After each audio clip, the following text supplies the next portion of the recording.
Good morning, all. Today's class is about epidemiology of obesity. So, before going to see, let's see what is non-communicable diseases. The non-communicable disease are those which are not transmissible by people or vectors or contaminated objects. The disease progress is initiated in the body without knowledge, progresses gradually, ultimately result in the impairment of structure and function of that organ or system, and a person become disabled considerably. Thus, they are chronic diseases. The non-communicable diseases such as cardiovascular disease, chronic respiratory disease, cancer, diabetes, obesity, blindness, renal disease, mental and nervous disorders, autoimmune diseases, and other conditions like accident and malnutrition. So, the non-communicable disease account for a large and increasing burden of disease worldwide.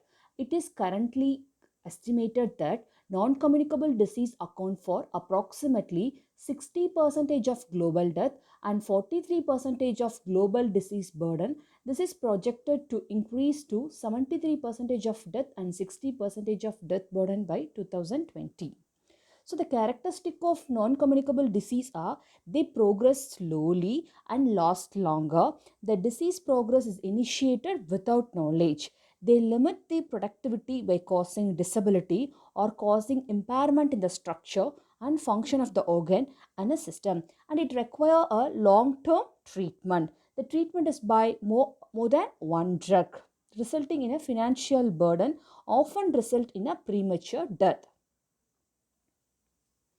So these are the non-communicable diseases: the hypertension, coronary heart disease, diabetes, stroke, malignancy, obesity, blindness, psychiatric disorders, and others. Coming to the global status of non-communicable disease, so it is a leading killer today. 80% of death is due to non-communicable disease. Is a leading cause of death in the world, responsible for 63% of 7 million deaths that occurred in 2018. So globally, annually, out of all death, 36 million of the death are attributed to the non-communicable disease, constituting 60% of global death. Nearly 17 million death of is due to cardiovascular disease. So the majority of death is due to cardiovascular disease, diabetes, and chronic respiratory diseases. So this NCD are largely preventable by means of effective intervention that tackle the risk factors, namely tobacco, unhealthy diet, physical inactivity, and a harmful use of alcohol. So these are the main cause of death worldwide. So the 30% of death is due to cardiovascular disease. Then coming to the risk factors of non-communicable disease. So the risk factors are those which are associated with the risk of the development of non-communicable disease. So all these risk factors are associated with a lifestyle. So the risk factors may be modifiable and non-modifiable. So non-modifiable like age, sex, genetic factor, and heredity. And modifiable risk factors are unhealthy diet habits, alcohol, tobacco, physical activity, increased cholesterol level, raised blood pressure, increased blood glucose level, obesity, and others. So, risk factors are those which are associated with the risk of development of non-communicable disease. So, now let's see, coming to the epidemiology of obesity. So, obesity may be defined as abnormal growth of adipose tissue due to enlargement of fat cell size, that is hypertrophic obesity, or an increase in a fat cell number, that is hyperplastic obesity, or a combination of both. So, it is a type of nutritional disorder due to imbalance between the energy intake and energy expenditure, resulting in a positive energy balance characterized by an abnormal growth of adipose tissue, resulting in increase in body weight to the extent of 20%. Okay, so it is expressed in terms of body mass index. The weight gain affects the risk associated with obesity and a kind of disease that results. As a chronic disease prevalent in both developed and developing countries and affecting the children as well as adults, is a most prevalent form of nutritional. So obesity is a type of nutritional disorder. So coming to the global status. So, obesity is a growing problem across the globe. Worldwide, more than 300 million adults are obese according to the WHO. So, obesity is the second leading cause of preventable death. So, the prevalence of obesity and overweight is increasing worldwide at an alarming rate affecting the children and adult. So, the increased prevalence is due to changes in the lifestyle of the people. So in India, about 8% of people is estimated to have a BMI of more than 25%. So is a risk factor of national history of other non-communicable diseases such as diabetes, cardiovascular disease, osteoarthritis, cancer, hyperlipidemia. So the obesity is called king of diseases. So these are the consequences of obesity, like hypertension, sleep apnea, arthritis, cardiovascular disease, hyperlipidemia, insulin resistant, diabetes. So this is a risk factor for the natural history of other non-communicable disease like this diabetes, hypertension, arthritis, cancer, and the consequences. So obesity is called as king of diseases. Then coming to the epidemiological determinants like such as age, sex, genetic factor, physical inactivity, socioeconomic status, eating habits, psychological factors, familial tendency, alcohol and smoking, ethnicity, and drugs. First, we see about the age. So, obesity can occur in any age. Generally, it increases with age. So, obese children usually will have a tendency to remain obese in future adult life. Then coming to the sex, the prevalence of being overweight is more among the men, but the obesity is more among women, especially during the postmenopausal age between the 45 years and 49 years. So many physiological processes contribute to increased storage of fat in females. So studies have shown that BMI increases with successive pregnancy. On the other hand, the developing countries, the successive pregnancy with short spacing are associated with weight loss rather than weight gain due to depletion of maternal reserve. Then coming to the genetic factor. So obesity is a complex multifactorial phenotype with a genetic component that includes both polygenic and major genetic effects. So therefore tends to run in families. The obesity tends to run in families. With obese children frequently have obese parents. Then physical inactivity. So the physical activity pattern determines the food intake and fat balance. The physical inactivity may cause obesity, which in turn restrict activity. Sedentary lifestyle, particularly a sedentary occupation and inactive recreation such as watching television, it also promoted. Then socioeconomic status. The high socioeconomic status are positively correlate with the obesity in the developing countries. Then eating habits. So overnutrition is responsible for 95% of obesity. So the non-nutritional causes such as genetic, endocrine, metabolic is also account for it. So the diet containing more energy than needed lead to prolonged postprandial hyperlipidemia and to the deposition of triglycerides in the adipose tissue. It also results in obesity. So the fat makes the food more palatable and pleasurable, resulting in increased consumption. So the consumption of sugar also leads to excess energy balance. So thus the consumption of diet, periodically of eating, and the amount of energy obtained are relevant to the development of obesity. Then coming to the psychosocial factors. So the people who are under constant emotional strain find satisfaction in eating the habit. Other motive for overeating is the earning for companionship. Then familial tendency. So the obesity frequently runs in the family. Then endocrine factors. So they may be involved in the occasional cases Cushing syndrome and growth hormone deficiency. And coming to the alcohol. So the recent review study concluded that the relationship between the alcohol consumption and adiposity generally positive for men and negative for women. So coming to the education, there is a relationship between the education level and prevalence of overweight. Smokers somewhat lesser than ex-smokers, individually who never smoked fall somewhat between these two.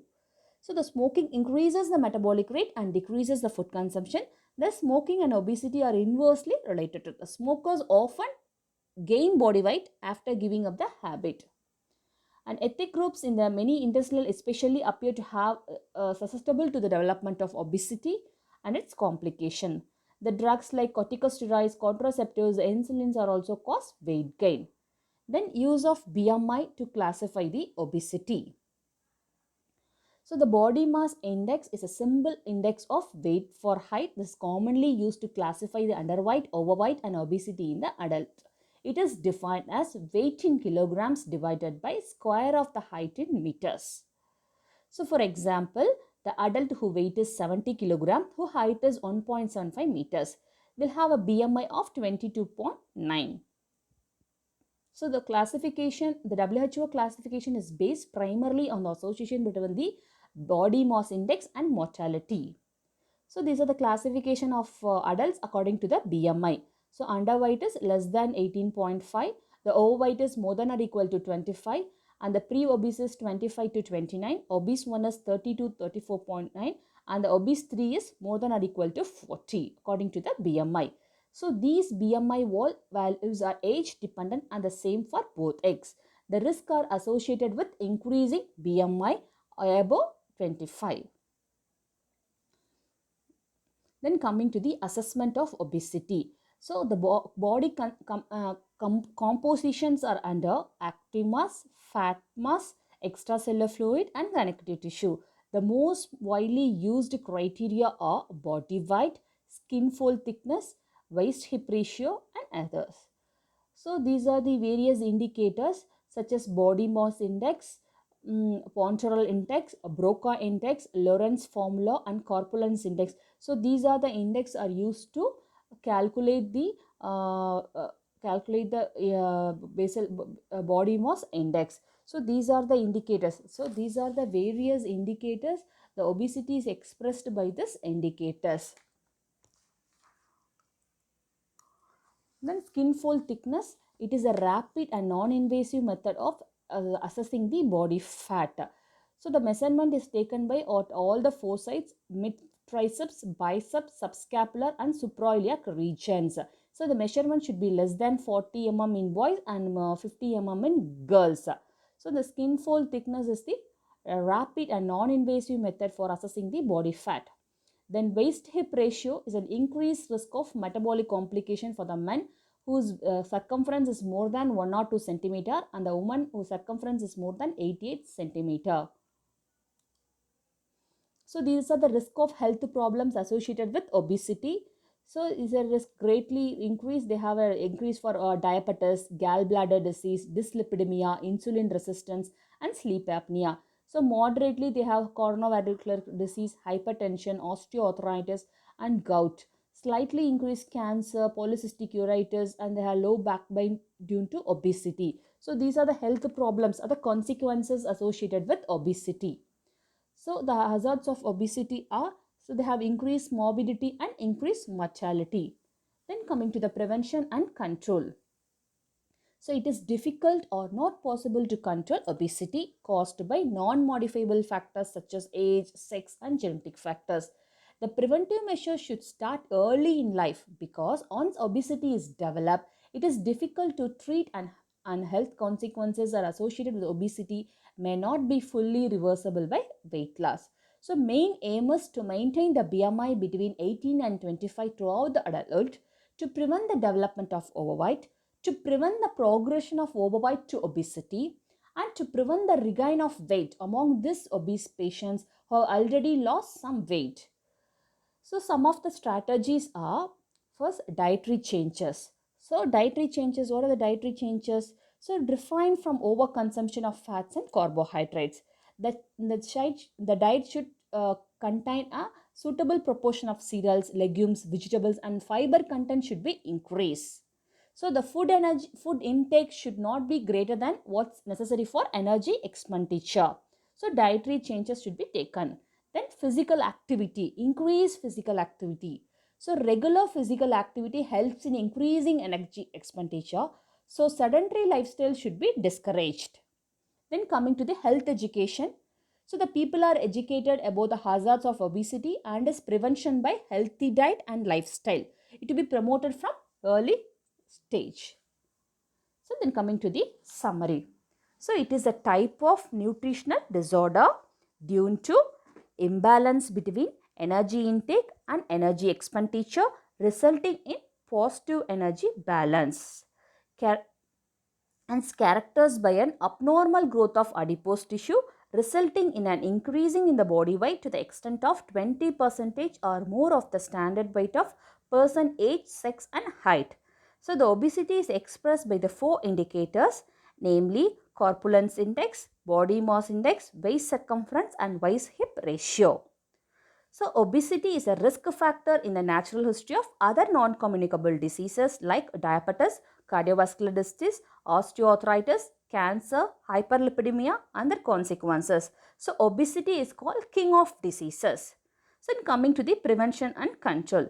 So main aim is to maintain the BMI between 18 to 25 throughout the adulthood and to prevent the development of overweight and to prevent the progression of overweight to the obesity, to prevent regain of weight among those obese patients who already lost some weight. And the strategies are dietary changes, regular physical activity and health education. So regarding the hazards of obesity and its prevention by healthy diet and lifestyle to be promoted from the early stage.